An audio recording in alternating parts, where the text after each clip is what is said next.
എല്ലാവർക്കും നമസ്കാരം. നമ്മൾ ഈ വാർത്തകൾ ഒരുപാട് ചെയ്യാറുണ്ട്. പലപ്പോഴും ഈ പ്രാദേശിക ഭരണകൂടങ്ങൾക്കെതിരെ ഞാൻ വളരെ രൂക്ഷമായിട്ട് വീഡിയോകൾ ചെയ്യാറുണ്ട്.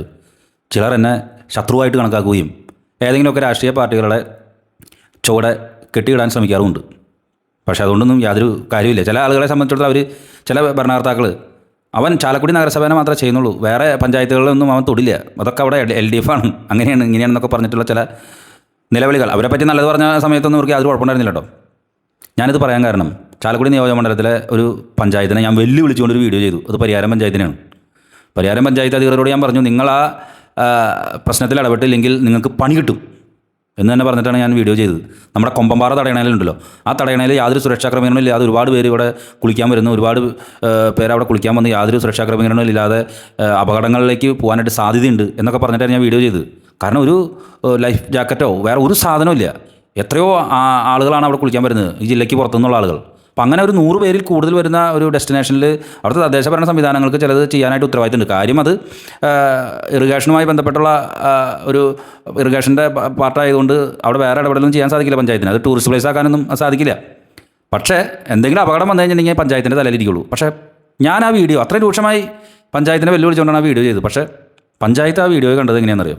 ആ വിഷയം അത് പഠിക്കുകയും അതിലൂടെ ഏറ്റവും നിർത്തലാക്കേണ്ട പ്രധാനപ്പെട്ട പരിപാടി എന്ന് പറഞ്ഞാൽ ഈ 2 വീലേഴ്സിൻ്റെ സഞ്ചാരമായിരുന്നു. ആ പരിപാടി അവിടെ ചങ്ങലയിട്ട് അവസാനിപ്പിച്ചു. പിന്നെ അവിടെ വളണ്ടിയർമാരെ നിർത്തി അവർക്ക് പരിശീലനം കൊടുത്ത് അവർക്ക് എങ്ങനെ ഒരു പുഴയിൽ ഒഴുകിപ്പോയ ഒരാളെ എങ്ങനെ രക്ഷപ്പെടുത്താം എന്ന് വേണ്ട ഒരുവിധം സുരക്ഷാ ക്രമീകരണങ്ങൾ നടത്താൻ പ്രാപ്തിയുള്ള വളണ്ടിയേഴ്സായിട്ട് അവരെ മാറ്റി. പഞ്ചായത്ത് പ്രസിഡന്റ് ഷാജൻ മാടവൻ ഉൾപ്പെടെ, അതുപോലെ തന്നെ VM ടെൻസൺ ഉൾപ്പെടെ അവിടുത്തെ പഞ്ചായത്ത് അംഗങ്ങൾ വളരെ ക്രിയാത്മകമായിട്ടാണ് എൻ്റെ വീഡിയോയ്ക്ക് ഇടപെട്ടത്. ആ വിഷയത്തിൽ കൃത്യമായൊരു ഇടപെടൽ നടത്തി. ഞാനതിന് പരിയാരം പഞ്ചായത്തിനെ അഭിനന്ദിക്കണം. എന്നെ ഒരു ശത്രുവിനെ പോലെ അല്ല കണ്ടത്. ഞാൻ വളരെ രൂക്ഷമായിട്ട് തന്നെയാണ് വിമർശിച്ചത്. പക്ഷേ അതിനെ കണ്ടത് അങ്ങനെയായിരുന്നു. എന്തായിരുന്നാലും ആ പ്രദേശത്ത് ഒരു മുൻകരുതൽ ജാഗ്രത, അവിടെ നമ്മുടെ ജയൻ പട്ടത്തടക്കമുള്ളവർ അവിടെ സമരം ചെയ്തു. ആ വിഷയവുമായി ബന്ധപ്പെട്ട് പഞ്ചായത്തിന് ചെയ്യാൻ പറ്റാവുന്ന കാര്യങ്ങൾ ചെയ്തു. പഞ്ചായത്തിന് ഒരു ബിഗ് സല്യൂട്ട് നൽകുകയാണ്. ഇനി അടുത്ത ഒരു വിഷയം എനിക്ക് പരിയാരം പഞ്ചായത്തിൻ്റെ അധികൃതരെ അറിയിക്കാനുള്ളൊരു കാര്യം എന്ന് പറഞ്ഞാൽ, ഇപ്പോൾ മഴ പെയ്തു തുടങ്ങി. ഈ കൊമ്പമ്പാറ തടയണയിൽ ഒരുപാട് ഷട്ടറുകളുണ്ട്, ചെറിയ ഷട്ടറുകൾ. ഈ ഷട്ടറുകൾ യഥാവിധി സമയത്ത് ഉയർത്തിയില്ലെങ്കിൽ പിന്നെ ഉയർത്താൻ പറ്റില്ല. ഇപ്പോൾ കഴിഞ്ഞ കൊല്ലം എനിക്ക് തോന്നുന്നു മെയ് 10 ഒക്കെയാണ് ഇത് ഉയർത്തിയത്.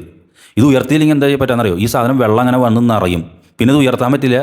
അപ്പോൾ എന്ത് പറ്റും? ഈ തോടുകളിലൂടെയൊക്കെ വെള്ളം കയറി കർഷകരുടെ കൃഷിയിടങ്ങളിൽ മൊത്തം വെള്ളം കയറുന്ന സ്ഥിതിയിലേക്ക് എത്തും. അതുകൊണ്ട് ഇത് നേരത്തെ കൂട്ടി ചെയ്യുന്നൊരു പരിപാടിയാണ്. പക്ഷേ ഇപ്പോൾ അത് ചെയ്തിട്ടില്ല. ഇതിൻ്റെ സമയം കഴിഞ്ഞു തോന്നുന്നു. ഇതിനൊരു ജനകീയ സമിതിയൊക്കെ ഉണ്ടാക്കിയിട്ടുണ്ട്. നമ്മൾ വിചാരിക്കും ഷട്ടർ തുറക്കണതിന് കാശിലവില്ലാന്ന്. ഷട്ടർ തുറക്കണതിന് കാശിലവുണ്ട്. കഴിഞ്ഞ പ്രാവശ്യം ഹിറ്റാച്ചൊക്കെ കൊണ്ടുവന്നിട്ടാണ് തുറന്നത്. അത് വൈകിപ്പോയി. അപ്പോൾ സ്വാഭാവികമായിട്ടും ഈ വിഷയത്തിൽ പഞ്ചായത്ത് അധികൃതർ അല്ലെങ്കിൽ ഇതിൻ്റെ ഏതാ ഡിപ്പാർട്ട്മെൻറ്റിന് അത്, അല്ലെങ്കിൽ ജനകീയ സമിതി അല്ലെങ്കിൽ ജനകീയ സമിതി ഈ വിഷയത്തിൽ വളരെ സത്വരമായൊരു ഇടപെടൽ നടത്തണം. അതല്ലെങ്കിൽ കർഷകരുടെ കൃഷിയിടങ്ങളിലേക്ക് വെള്ളം കയറാനായിട്ടുള്ള സാധ്യതകൾ നിലനിൽക്കുന്നു. അത് വലിയ പ്രശ്നം. കാരണം ഒന്നാമത്തെ കൃഷിക്കാർ കൃഷി നടത്തിക്കൊണ്ട് പോകുന്നതിന് അവർക്ക് അവാർഡ് കൊടുക്കേണ്ട സ്ഥിതിയാണ്. കാരണം അത്രയേറെ ദുരിതപൂർണ്ണമായ സാഹചര്യത്തിലൂടെയാണ് ഈ കർഷകർ മുന്നോട്ട് നീങ്ങുന്നത്. അപ്പോൾ ഈ വിഷയം ഞാൻ ഈ മുന്നോട്ട് വെച്ച ഈ വിഷയം പരിഹാരത്തിൽ ഒരുവിധം കർഷകർക്കൊക്കെ ഈ വിഷയവുമായി ബന്ധപ്പെട്ട് കാര്യങ്ങൾ അറിയാം. അതിലൊരാളെ എന്നെ വിളിച്ചിട്ടുണ്ടായിരുന്നു. അപ്പോൾ ഇത് വൈകൊണ്ടിരിക്കുകയാണ്. മഴ വലിയ കാര്യമായിട്ട് പെയ്ത് വെള്ളം കൂടി കഴിഞ്ഞാൽ പിന്നെ ഷട്ടർ തുറക്കൽ അത്ര എളുപ്പമുള്ള സംഭവമല്ല. പരിയാരം പഞ്ചായത്ത് അധികൃതരെ മുന്നിൽ ഈ വിഷയം അവതരിപ്പിക്കുന്നു. തീർച്ചയായിട്ടും ഇടപെടേണ്ടതാണ്. നന്ദി, നമസ്കാരം.